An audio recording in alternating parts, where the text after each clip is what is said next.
I believe 6 times I was told to have them sit down. Okay, coach, we can't hear. Coach, we can't do our job, from the officials.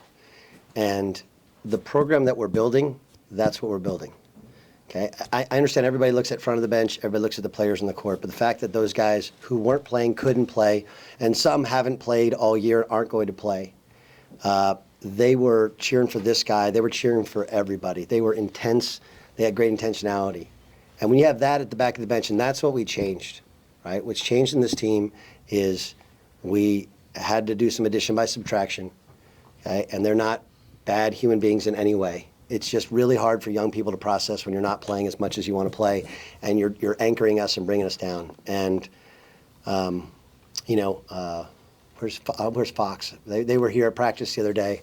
You guys were here at practice the other day, and I made this statement that it's the most fun, the greatest bad team ever. And that's the whole thing. And I mean, you can ask Ben, you don't have to ask me, and I know after you win, everything feels better, everything tastes better.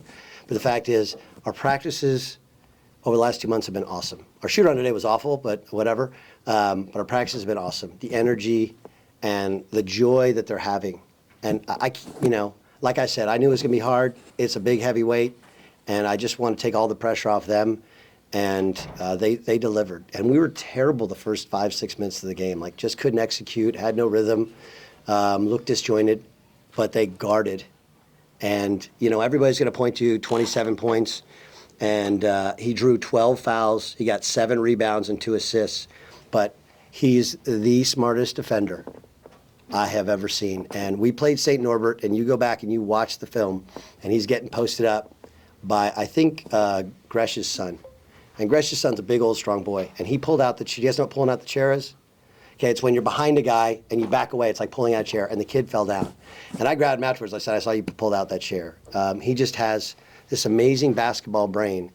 And you saw it, that and the tenacity that he has driving the basketball, the desire he has to win.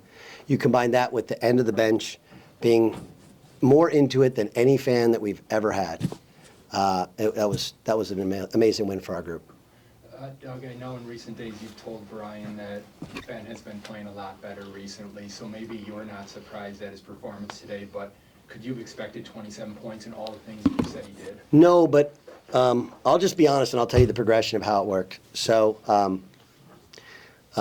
when I got the job, I have a friend who lives in Vegas who played at UNLV. He's a famous player from Australia, New Zealand, and he recommended Ben.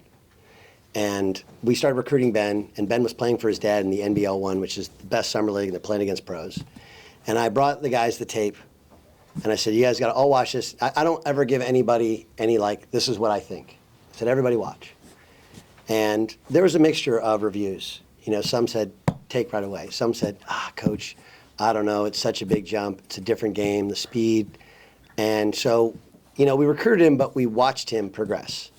And if you watch him off of a ball screen, and I know he's probably sitting there going, hey, coach, why didn't we run a ball screen but we don't have a great ball screen roster. When we had Isaiah in and out of the lineup, and we were playing kind of small ball, pace and space a little bit differently. And I think he would be honest, and I don't know if this is how he feels. So I got frustrated because he was great in the Western Illinois game. But there are times in which now that he's coming off the bench where he gets in, he tries to make a play. And you just can't. When you're naturally a great passer and floor leader, and he's unbelievable going downhill, and that's called having an act. We play off that every day, playing off 2 feet. Literally, we talked about this in the last press conference, right? How frustrated I was that other guys won't do it. And you saw Rudy score on it, you saw Ryan Wade score on it, and you saw Ben just eat them alive on it. But anyway, the progress was, by the end of the summer, all the assistants were like, why haven't we taken him already? So, and then Ben was getting antsy about going back and playing professionally. I was like, hey, so we brought him over. And I think some of the physicality that other teams are allowed to get away with have bothered him. I was playing him or Rudy instead of together, like I played them together today. Maybe outthinking it, right, where they're both kind of smallish and whatever. And Rudy's such a dynamic defender that I want to leave him on the court. But we changed kind of offensively what we've been doing over the past couple weeks, more with Yonatan. And then we just kind of stuck with it today because he's so much better in it. But I thought it was a good matchup for him. And I thought, when Ben plays well, we have a chance because we watched the whole summer. The two things we didn't think we had was a point guard, a true point guard, and we didn't think we had anybody who woke up thinking about rebounds. So we still don't have guys that wake up thinking about rebounds, but the point guard of the future showed up today. So did I think that he would dominate the game? Of course not. But it doesn't hurt when, I didn't play. Yesterday I came up with the idea of why don't we start Ben? This is a good matchup for him. And I think he can really attack their bigs on ball screens. Because I'm just hesitant over some teams. It's based upon the athleticism of the point and athleticism of the 4 or the 5. And, normally we want to get to our ball screen stuff with Yonatan, but he's out right now. So there was Ryan been playing well. Foster started to kind of break out of it. There's some thought to maybe starting Roe and starting big because we knew they beat us up inside. And I thought Ben can give us a chance. And then his mind defensively, when you play him into help, he gets his hands on so many basketballs. It's really fun to watch. For both you guys, you've been waiting for this moment for so long to get this first conference win. Is it exactly feel how you thought it would feel, I guess? The water showers, it's probably a bit too cold outside for that, but I think we've been working week in, week out to get better, and I tell the guys kind of after every game so far that we got to remember we're not losers, we're a losing team right now, but we put the work in each day and we keep on getting better, and we just haven't really figured out how to win yet. And I think today was a little bit of a turning point. We were down 11 at one point, and we kind of go, here it goes again. But I just reminded them, we've been here before, and let's dig in and try and give these fans something to cheer about here. Ben, you mentioned that you guys were down by 11 and coach gets a technical foul and you guys seem to kind of get on a run. Did that somehow spark the team, or is that just coincidental? People have different opinions. Some coaches like to take techs when things aren't going the right way. I think it definitely shifted the momentum a little bit. They were on a run. The game stopped. They had to shoot 2 free throws, and I think we pulled it back pretty quickly. Straight after that, we went on a scoring run of 12 points straight. So it definitely shifted the momentum of the game, yes. With so many guys out or in street clothes and not available, and you getting the start, did you put any extra, not pressure on your shoulders, but responsibility to go out there and do some of the things you did today? I've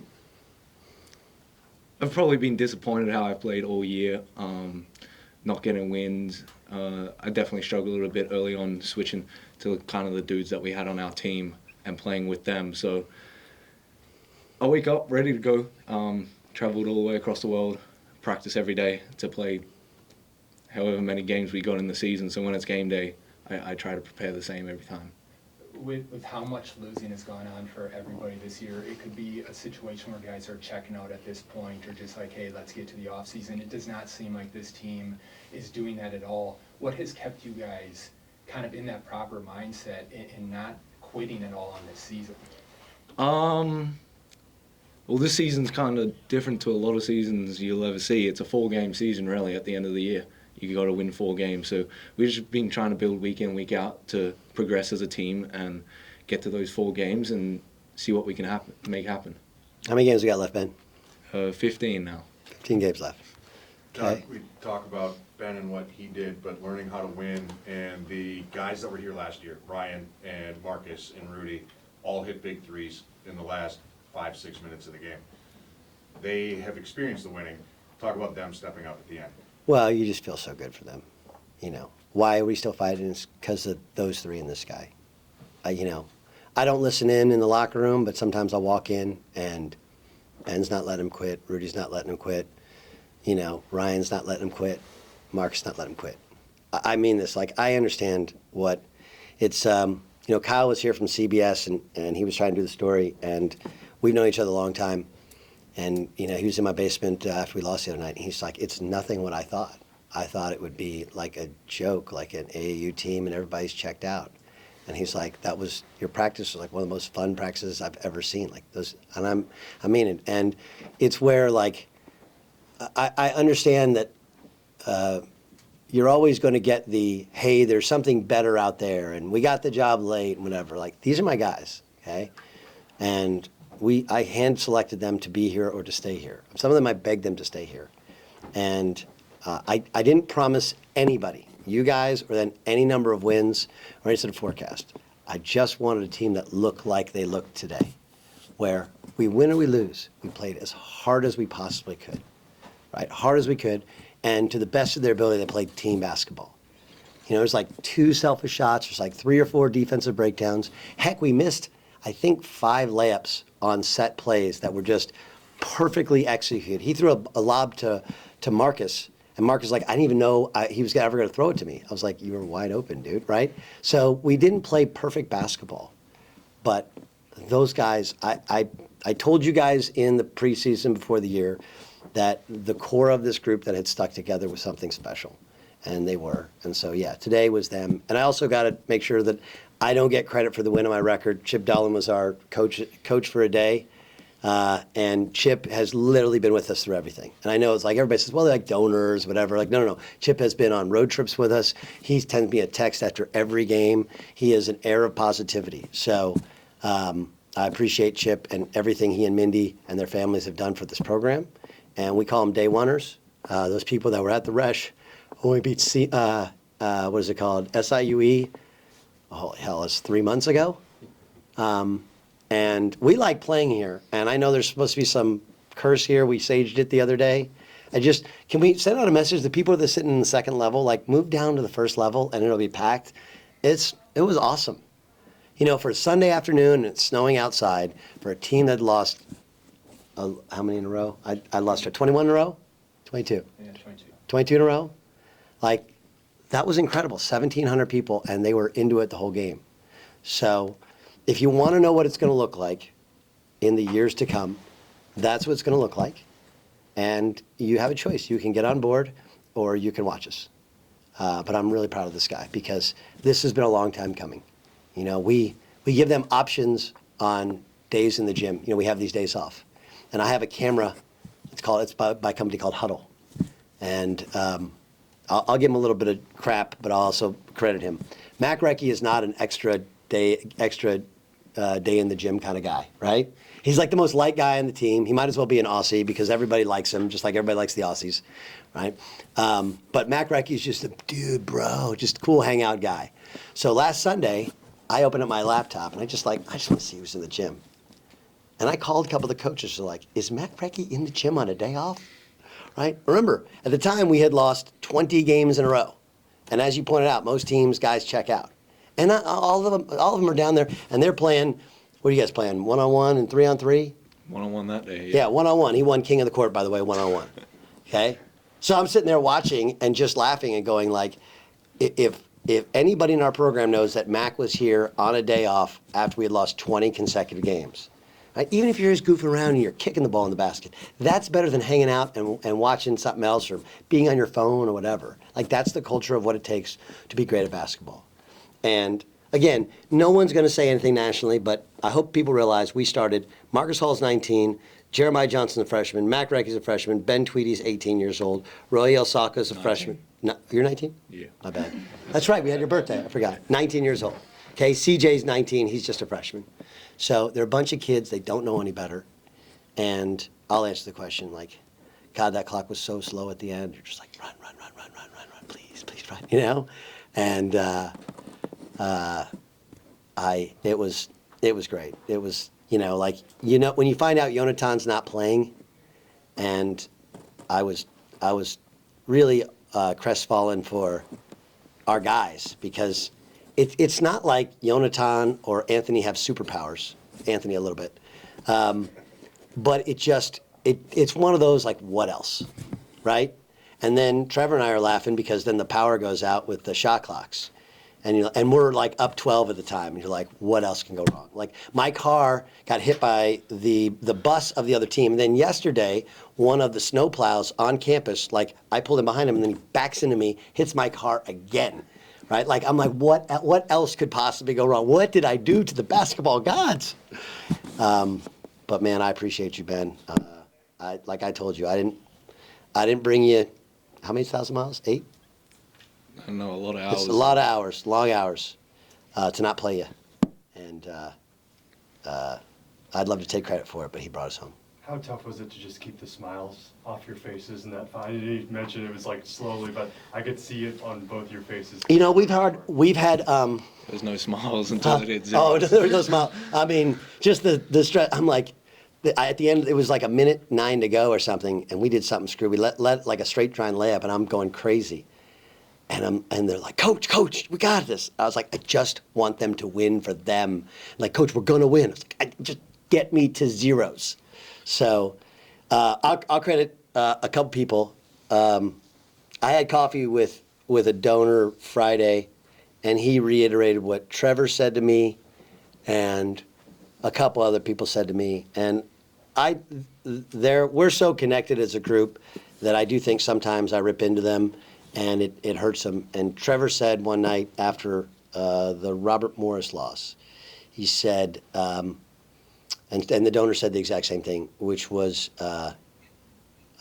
try and match the energy of negative plays with the energy of the positive times. And I've just always cautioned myself of being over the top and excited. I don't want to be that coach that's a dork jumping up and down. But I took that to heart, and it wasn't, Trevor, don't take full credit. It's not just you. It's like a bunch of people have recognized it to me, which is like I'm either quiet and stoic, or sometimes I jump people's butts and I chew on them a little bit. And I really tried to kind of match the energy. But that was helped out by the bench, helped out by the coaching staff. It was a united group today. And it's not hard to keep the smiles off your face when you win. You shouldn't ever feel bad about winning, especially when you lost 22 games in a row and everybody thinks, you're an idiot, your team stinks. Like, we're kicking balls at practice instead of playing. We're playing every day. Now we got Robert Morris. We were up 17. We gave up a 28-0 run. We got 2 mandatory days off. They get rested, and then we go to Pittsburgh. And then we play Youngstown, who were up 10 with 9.5 to go at home. And then we come back home, and we got 2 more at the Resch. And then we got 4 to play, and then we'll go to Dayton after that. So that's the plan. When the clock hits 0, what goes through your mind, and what is it like finally going into a locker room where there's just excitement and energy? Relief, probably. I mean, it's tough.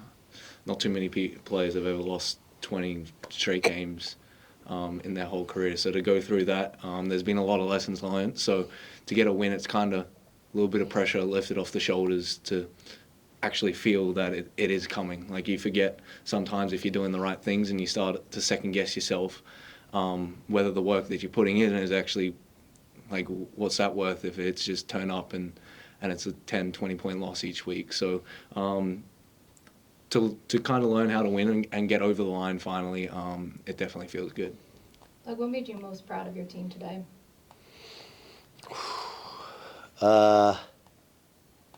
Like Ben said, being down 11 and not folding, fighting against Brandon Noel, who's a tremendous player.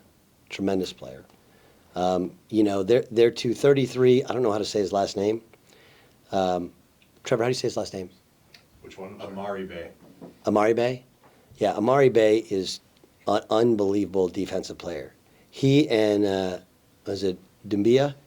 Dumbia. Yeah, Dumbia, he played well. Like, we didn't guard him, and he missed the 2 threes, and they started taking those middies, and he played well there late. But those guys are so strong and so athletic. And look, it's a hard matchup for our guys, right? Like, he created a lot of mismatches, and we attacked mismatches on offense.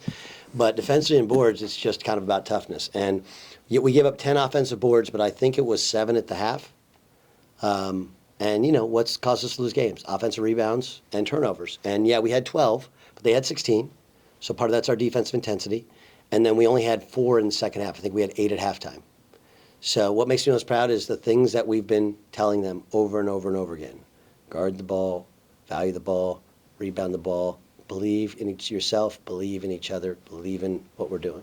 Right? And they did those things. So, but probably what had me most proud was the bench. Because I want people to watch, and again, we're not going to win every game here at Green Bay. We're going to win more often than we've been winning, but I want you, when you turn on the TV, to say that every person on that bench has one agenda, and that agenda is winning. And they're allowed to take a day off. They're allowed to take a game off if they're not feeling that but they're not allowed to sit on that bench unless they feel that way, unless they're completely locked in on the guys on the court and cheering for their teammates. And, Jeremiah Johnson only played 10 minutes and 50 seconds today, and he was awesome. Awesome as cheering for his teammates. Foster Wonders has struggled this year, finally started hitting shots. He played 8 minutes and 55 seconds, and he didn't pout for 1 second. Same thing could be said for a couple of those other guys. Roy, great attitude. And, CJ, how much of a lift? CJ was a +8.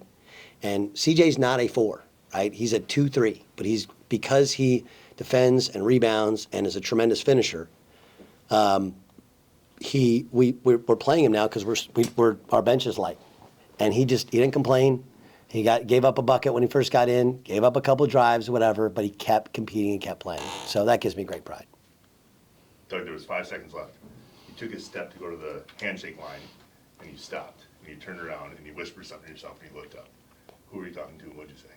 I was talking to God. I'm not a super religious person. I'm what's known as a secular Jew, but Jews have a special relationship with God. A rabbi is not above the rest of the congregation. He's a member of the congregation, just leads us. So I believe in talking to God. And I just said, thank you. We all needed that, Josh and I are partners in this thing, and I just want to prove him right. And I think sometimes I get a little more anxious and a little bit more verbose with my players and the officials at home, because those people are the ones that believe in what we're doing and in me personally. And I just want to show them that we are working towards the common goal and we are going to get there. But I just told God, thank you. They needed that. I needed that. We needed that. That's it. For both you guys, why could this not be it? Why could there be more wins for you guys down the road? Ben, you can answer, then I have thoughts, but go ahead. Well, I don't think anybody's happy with, if you look at our record, this win adds one more win. It goes from 2 to 3. So I don't think anyone's happy with a 3-win season, and we want to keep on getting better each day. And kind of we get judged come game day. So the work that we put in throughout the week, it gets shown on game day, and we want to turn up and we want to win games. So that's kind of our goal each game, is to go out there and win. So I would say, look, Drake's one of the best mid-majors. I think they're one of the 20 best teams in the country. And we didn't have Jeremiah. We didn't have Anthony. And somebody else we didn't have. John. We didn't have John. And, terrible call on a expired shot clock with 4 and change to go, and we lose.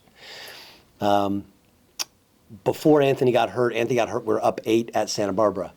And we walked out of the locker room before that, and we're starting to come together. He's starting to trust the guys. We're starting to figure it all out. Now, again, that was before John. Cleveland State, who's been the best team in our league, we don't have Marcus for 30 minutes. We don't have Jeremiah.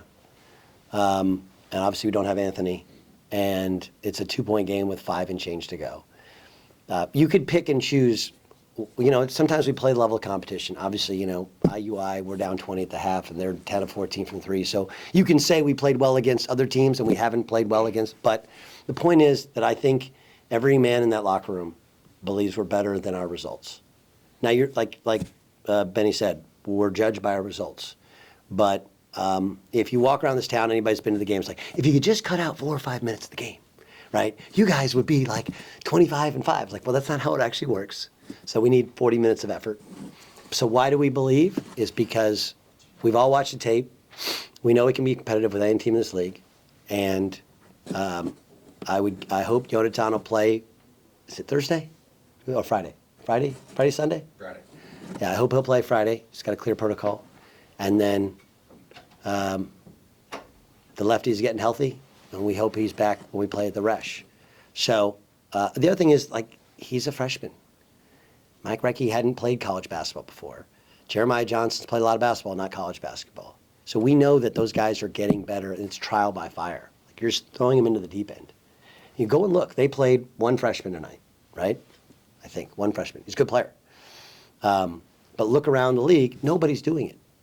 And so the thing about freshmen is they're going to kill you, and they're going to make you lose your hair and turn hair gray because there's just so much that they don't know, and their body's not yet developed. But they improve at a faster rate than the 23, 24-year-old guys. Those guys are like, it's like going over and trying to program somebody else's VCR. It's like already set, and you just kind of got to make it work, you know? So why do we believe? Is because, one, we've seen a lot of snapshots. Like the Robert Morris 17-point lead, that wasn't a fluke. We were just playing good basketball. Then we got into foul trouble, and we melted down. The Youngstown State wasn't a fluke. The Drake wasn't a fluke. Cleveland State wasn't a fluke. Oakland, if we could just rebound, wasn't a fluke. And maybe we're excuse makers, but we honestly believe that all but about the Wright State game last time we know showed they kicked our tail. IUI at home, they kicked our tail.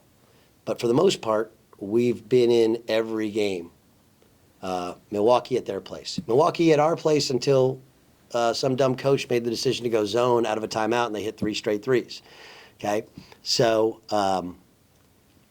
it's not signs of life. There's signs of a very good basketball team and one that, whether we're healthy or not, I don't think anybody wants to play. And Jordan came up with this expression, we got to be the hungriest team in America. And that sounds good, and that's driven us in practice. But today we actually played like it, right? Today we're diving on loose balls. We did in the second half against NKU the other night. We did it for 40 minutes. We just played harder than they did. They're better than us. We played harder. And I heard Chris Beard utter a phrase that I know he uses every day and we use with these guys, which is, it's the old coach night. Victory goes to the most aggressive team that makes the fewest mistakes. We were more aggressive, made fewer mistakes. I mean, he drove down there with reckless abandon. Didn't always make the right decisions, but they were aggressive mistakes. Even the 3 he took, which the coaches were like, no. I was like, yes, take it. He's like wide open.